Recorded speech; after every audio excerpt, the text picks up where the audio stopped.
Assalamualaikum warahmatullahi wabarakatuh. Eh, Selamat berjumpa kembali bersama saya Samsul Ridwan dari channel UPP Puskesmas Dawar Belanda. Baik teman-teman, kali ini kita akan belajar bersama lagi tentang entry data aplikasi Beker vaksinasi. Mohon maaf, sengaja ini username dan salahnya nggak saya input karena saya yakin teman-teman sudah tahu semua. Oke ya. Yang pertama yang harus kita lakukan yaitu kita sebelum mengentry data, kita pastikan dulu set clock dari laptop kita sudah benar, yaitu tanggal sudah benar pada tanggal hari ini dan jam sudah benar pada jam saat ini. Karena jika kedua hal ini salah, seandainya tanggal sekarang tanggal 15 tapi di sini tercantum tanggal 13, ketika kita refresh mencari data sasaran, maka tidak akan ketemu. Maka data sasaran yang pada tanggal 13 yang sudah divaksinasi akan tampil di sini. Tapi yang data yang akan divaksinasi tidak akan tampil karena ada kesalahan set clock pada laptop kita. Oke, di sini sudah paham? Langsung saja kita masuk pada aplikasi. Perlu diingatkan kembali pada teman-teman bahwa nanti implementasi di lapangan kita ada 4 meja. Meja 1 untuk registrasi, meja 2 untuk screening, meja 3 untuk pemberian vaksin, dan meja 4 untuk pencatatan vaksinasi. Oke, kita langsung masuk kepada meja 1 registrasi. Sebelum registrasi, tentunya kita akan menarik data atau mencari data sasaran yang harus kita registrasi. Caranya, kita klik di sini entry vaksinasi. Kita klik di sini daftar nama penerima vaksin. Sesudah itu, kita refresh di sini agar data-data sasaran itu keluar. Nah, ini adalah data-data yang akan kita registrasi pada hari ini. Oke. Setelah data ini keluar, kita bisa menyimpannya di dalam laptop kita dengan cara mendownload daftar penerima vaksin. Coba kita klik download di sini. Oke, di sini tertera data dapat didownload pukul 1 sampai pukul 8 malam. Artinya, data ini tidak bisa didownload setelah jam tersebut di atas. Kenapa? Karena ini hanya aplikasi percobaan. Seandainya saya tadi merekam pada jam 1 sampai jam 8 mungkin bisa di-download. Tapi anggap saja data ini sudah kita download dan sudah kita masukkan di dalam laptop kita. Oke ya. Lantas kedua, setelah kita lakukan refresh untuk mencari data penerima vaksin, kita lakukan registrasi. Kita kembali kepada entry vaksinasi. Kita klik pencatatan pelaksanaan vaksin. Ya, kita klik ini pencatatan pelaksanaan vaksin. Oke, kita klik. Di sini kita klik oke. Nah, di sini kita baru akan melakukan registrasi sasaran. Seandainya sasaran yang akan kita registrasi tercantum nama NIK-nya, kita menggunakan nama NIK untuk melakukan registrasi, maka kita klik di sini NIK-nya. Lantas kita masukkan nomor NIK-nya di sini. Dan seandainya nomor tiket yang kita lakukan untuk registrasi, maka kita klik di sini nomor tiketnya. Karena di dalam contoh aplikasi Beker vaksinasi ini adalah nomor tiket, maka saya klik di sini nomor tiket. Oke, anggap ini adalah nomor yang sudah kita download tadi. Ini adalah data nomor tiket yang sudah kita download tadi. Asumsikan seperti itu. Kita copy, kita tempel di sini atau kita paste di sini. Jadi anggap saja ini saya tadi sudah mengetik A, ya toh, tanda hubung 75C70D5F ini saya ketik. Setelah ini diketik, kita klik cari. Oke, kita sudah tahu data sasaran yang akan kita registrasi atas nama MUKC, nomor handphone bla bla bla bla bla. Oke, kita lakukan registrasi. Kita klik registrasi di sini. Setelah kita klik registrasi, berarti usai sudahlah tugas di meja 1. Berarti atas nama MUKC ini masuk di meja 2 untuk dilakukan screening. Bagaimana petugas meja 2 untuk melakukan screening dengan aplikasi ini? Kita kembali ke entry vaksinasi. Kita klik di sini pencatatan pelaksanaan vaksin. Di sini kita klik OK. Jangan lupa merubah petugas di sini. Karena sekarang kita menjadi petugas screening, kita sorot petugas screening, kita klik, dan jangan lupa juga kita ubah user. Di sini kita ketik, kita klik iya. Oke. Kita sudah setuju atau kita sudah iya melakukan screening atas nama MUKC. Nomor tiket sudah ada di sini. Seandainya tadi itu yang kita masukkan nomor NIK, tentunya warna biru pindah di sini. Karena tadi kita memasukkan nomor tiket, maka nomor tiket ada di kolom nomor tiket. Petugas screening bisa meregistrasi sasaran dengan status registrasi. Ya, di sini ada dua, ada MUKC dan ada Suroto dengan status registrasi.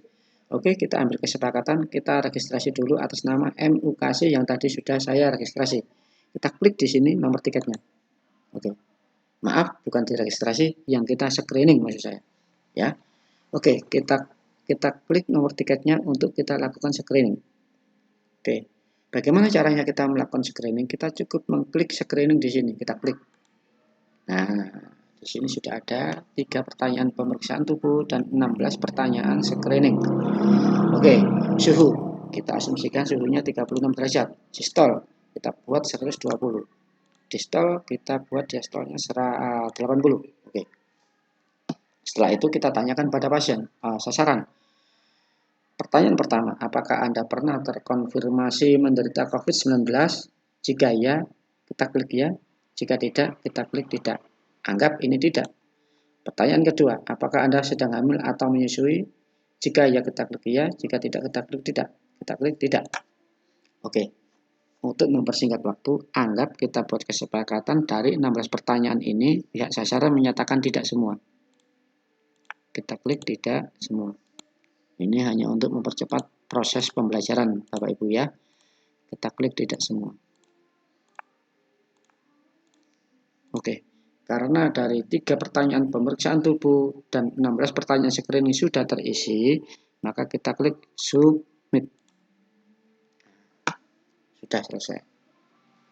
Yang penting Bapak Ibu pahami, tanda dapat diberikan vaksin di sini ini bukan keputusan final, bukan keputusan mutlak. Ini hanya rekomendasi dari aplikasi. Karena tadi dari 16 pertanyaan, sasaran mengisi tidak semua, otomatis di sini terisi dapat diberikan vaksin. Akan tetapi, jika petugas screening di lapangan mendapatkan sesuatu hal yang mengakibatkan pihak sasaran tidak bisa diberikan vaksin, maka kita klik di sini tidak diberikan.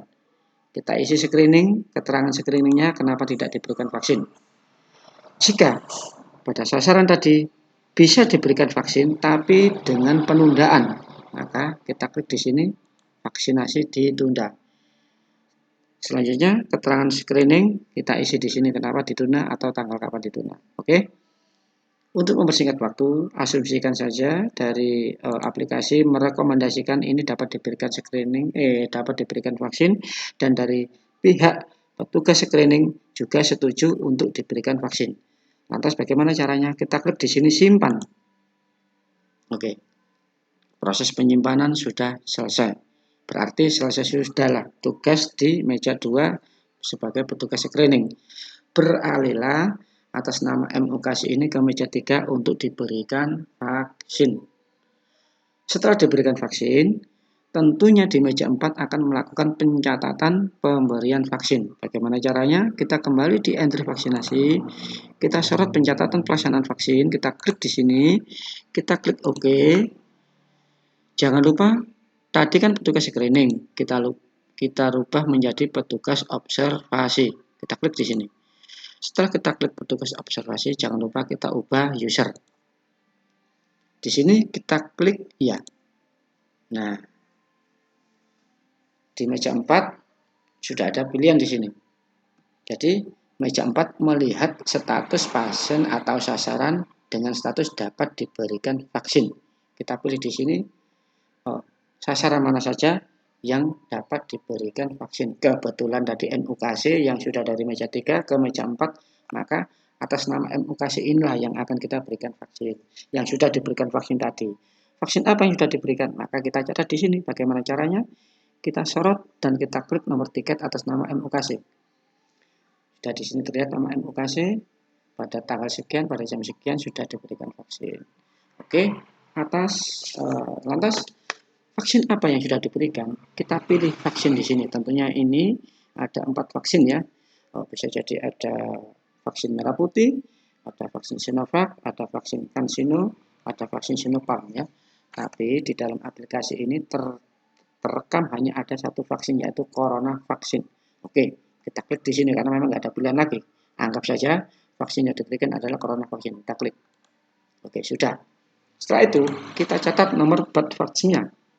Ya, nomor bat vaksinnya karena ini nggak ada vaksinnya, karena di sini di dalam aplikasi ini harus ada 7 karakter. Asumsikan saja bat vaksinnya adalah 1 sampai 7. Oke, saya ketik 1, 2, 3, 4, 5, 6, 7. Sudah.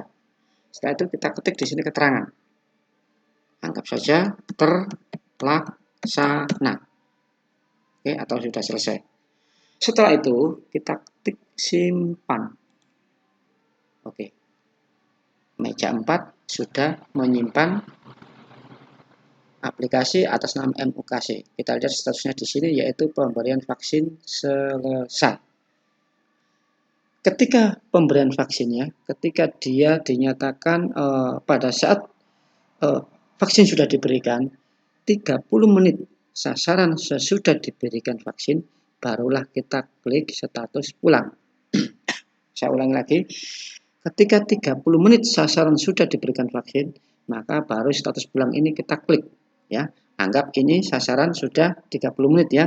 Sudah 30 menit diberikan vaksin. Oke, ini kita klik. Oke. Di sini ada pertanyaan, apakah peserta mengalami kondisi kejadian ikutan pasca imunisasi atau KIPI? Jika tidak, ketik tidak. Jika iya, klik ya. Anggap saja sasaran tidak mengalami KIPI. Tidak. Oke, status sudah berubah. Status MUKC, statusnya pulang sehat. Setelah serangkaian ini selesai, 1, 2, 3, 4 meja sudah kita lakukan, kita bisa mencetak kartu vaksinasi dari sasaran. Bagaimana caranya? Kita sorot sasaran yang akan kita cetak kartunya. Nomor tiketnya kita klik. Setelah itu di sini kita klik kartu vaksinasi. Oke, inilah kartunya MUKC. Kartu vaksinasi. Oke, ini bisa kita cetak ya kan, di sini ada gambar printer, tinggal kita klik, kita cetak. Oke, sudah selesai kan? Jadi seperti tadi itu adalah serangkaian registrasi apa itu namanya sasaran COVID hingga pada pencatatan pemberian vaksin. Seandainya pada saat pendaftaran ternyata pada saat pencarian peserta ada notifikasi data tidak ditemukan ya. Seandainya pada pendaftaran registrasi ada notifikasi peserta notifikasi data tidak ditemukan, itu karena ada beberapa hal.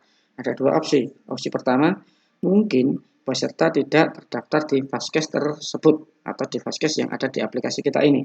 Opsi kedua, mungkin jadwal sasaran tidak sesuai pada jadwal yang akan kita input pada hari ini. Oleh sebab itu saya ingatkan lagi dan bahkan saya tekankan lagi, jangan lupa set clock sebelum kita lakukan entry data harus benar-benar sesuai pada tanggal hari ini dan pada jam saat ini. Saya rasa cukup sekian Bapak Ibu, mudah-mudahan apa yang saya kerjakan ini, yang saya lakukan ini bisa bermanfaat bagi Bapak Ibu yang belum melakukan sosialisasi karena aplikasi sudah ditutup. Ya, mudah-mudahan apa yang kita kerjakan bisa bermanfaat bagi masyarakat, bisa bermanfaat bagi bangsa, dan bisa bermanfaat bagi bangsa. Demikian dari saya. Akhir kata, wabillahi taufik wal hidayah. Wassalamualaikum warahmatullahi wabarakatuh.